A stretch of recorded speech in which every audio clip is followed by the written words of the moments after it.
नमस्कार। दैनंदिन समाचार। समाज के सरोकार रोटी कपड़ा और मकान ये चीज़ है आवश्यक जीवन के लिए। सामाजिक सरोकार के तहत आज हम इस वीडियो के माध्यम से देने जा रहे हैं इन्वेस्टमेंट का टिप्स।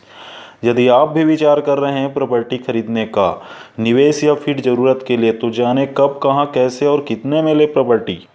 महामारी और अन्य आपदाओं के बावजूद भारत में निवेश के नज़रिए से हाउसिंग हमेशा से पसंदीदा सेक्टर रहा है। नाइट फ्रैंक की हाल की रिपोर्ट के मुताबिक होम लोन की न्यूनतम दरों, सरकारी नीतियों, छूट और अन्य कारकों के चलते इस समय भारत में मकान खरीदना बीते एक दशक में सबसे किफ़ायती हो गया है। रेसिडेंशियल प्रॉपर्टी मकान मालिक और उसके परिवार को एक भौतिक साधन के रूप में वित्तीय सुरक्षा प्रदान करती है। चाहे खुद रहें या फिर किराए पर दें, मकान हमेशा अपनी कीमत चुकाता है। यही वजह है कि भारत में निवेश के लिहाज से भी लोग दूसरा मकान खरीदने को तरजीह देते हैं। प्रॉपर्टी खरीदने का उद्देश्य: खुद रहने के लिए रिहायशी इलाके में सर्व सुविधा युक्त प्रॉपर्टी खरीदना अच्छा रहता है। किराए के लिए प्रॉपर्टी खरीदने से पहले देख लें कि वहाँ किराएदार आसानी से मिलते हैं या नहीं। कमर्शियल प्रॉपर्टी किसी मार्केट प्लेस, इंडस्ट्रियल या कमर्शियल रूप से फ़ायदेमंद इलाके में ही खरीदें। मुनाफे पर बेचने के लिए प्रॉपर्टी में निवेश कर रहे हैं तो पता कर लें कि कितने दिन होल्ड करने पर अच्छा रिटर्न मिलेगा और आप उतने दिन होल्ड कर सकते हैं या नहीं।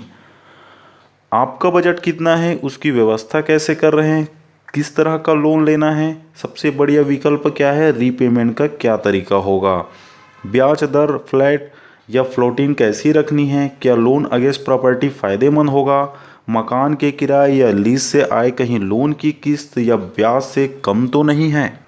लोकेशन और इंफ्रास्ट्रक्चर: अच्छी रेंटल प्रॉपर्टी की सबसे महत्वपूर्ण क्वालिटी उसकी लोकेशन और आसपास विकसित इंफ्रास्ट्रक्चर होते हैं।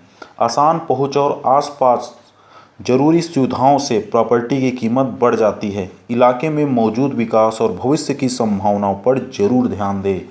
यदि दूर दराज के इलाके में निवेश कर रहे हैं तो लोकल डेवलपमेंट अथॉरिटी से इलाके के डेवलपमेंट प्लान की जानकारी ले लें। ऐसी लोकेशन चुनें जहां अभी अच्छा किराया या भविष्य में निवेश पर अच्छा रिटर्न मिलने की उम्मीद हो। कानूनी पहलू: प्रॉपर्टी का टाइटल साफ सुथरा है या नहीं, विक्रेता के नाम पर संपत्ति है या नहीं। इसके अलावा उस राज्य या शहर के संपत्ति संबंधी कानून को भी समझ लें।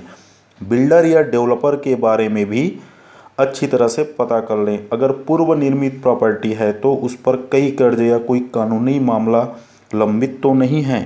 जिस उद्देश्य के लिए प्रॉपर्टी खरीद रहे हैं उस इलाके में उसकी कानूनी अनुमतियां जैसे कि रेसिडेंशियल, कमर्शियल, इंडस्ट्रियल इत्यादि है या नहीं। रेरा, टीएनसीपी और बिल्डिंग या सोसाइटी के नियम कायदों का भी पता कर लें। संपत्ति से संबंधित सारे कानूनी दस्तावेज, रजिस्ट्री, सेल डीड इत्यादि किसी विशेषज्ञ से चेक करवा लें।